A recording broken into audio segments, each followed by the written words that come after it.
Well, here we are, week 5 of the summer semester. We're at the finish line. This is it.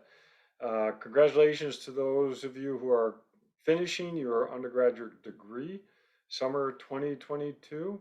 And good luck to those of you continuing on in fall 2022 or maybe even spring 2023. I hope that this course has given you a sense of how to start applying information you're learning from different classes to understand something and related to human movement, in this case, endurance performance. I really do. And maybe as you're going on in your education, whether that's graduate school or post or something beyond your bachelor degree, maybe as you go through a class, you start to have a sense of how to take that information and start applying it to an area of interest that you have. So for week 5, we are also tapering into our finish line or into our start line here of our race so that we can finish the race with the best performance possible. So we're a little bit lighter material this week. Uh, I have chapter 5 and chapter 13. Uh, Chapter 5 is a very much an application chapter. I would not read that chapter as for word in terms of trying to prepare for an exam, but trying to get a sense of the laws or the process of building a training program is covered really well in that chapter. It is focused mostly on running. In my presentations, I try to expand that out into other endurance performance.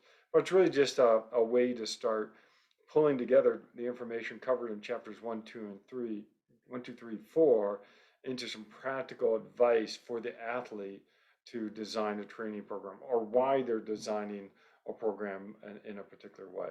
And there's different laws of training that we try to follow and things like that. So it's sort of a fun chapter to go through. Chapter 13, I also get into ergogenic aids, and he covers some information in that chapter.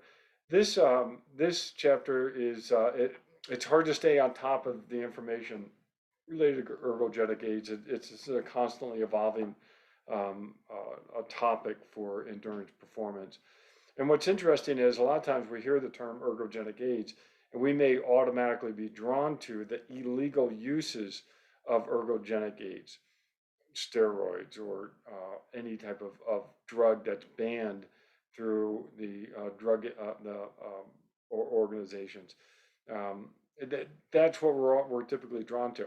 There's also ergogenic aids that are legal to use, and how do you plan around those ergogenic aids?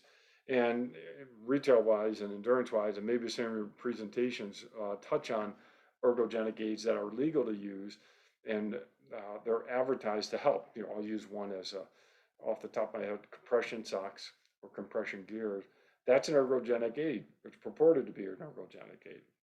And then you try to dive into the science related to whether or not compression helps with performance, or maybe helps with recovery, whatever that may be. But that's an example of a legal use of an ergogenic aid.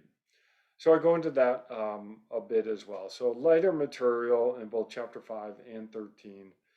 Then I have a physical therapist who graduated from our PT program here at UNLV, Dr. Baran Shaw. I have a podcast with someone who is a very strong advocate for anti-doping, and Ted Gerard and I talked with him about that, and he's also a race director and tries to really flush out people who are illegally enhancing their performance. And then I have a presentation that I've given on bridging the gap between research and application. And again, that's the whole idea of this course, is to take the information we're learning in different courses and apply it to understand something related to endurance performance. So I enjoy that topic, and so hopefully you enjoy that presentation. And then I did put in a course summary here as well that just sort of gives you a big picture perspective of the material that we covered in this last 5 weeks. I hope you've enjoyed this. I hope that you enjoy the content that we've covered and the way that I've gone through it, and maybe I've encouraged you to get into a triathlon, and maybe I'll see you at a triathlon. And if I do see you at an endurance event and you recognize me, certainly come over and introduce yourself, and it would be great to hear from you. All right, thanks everybody.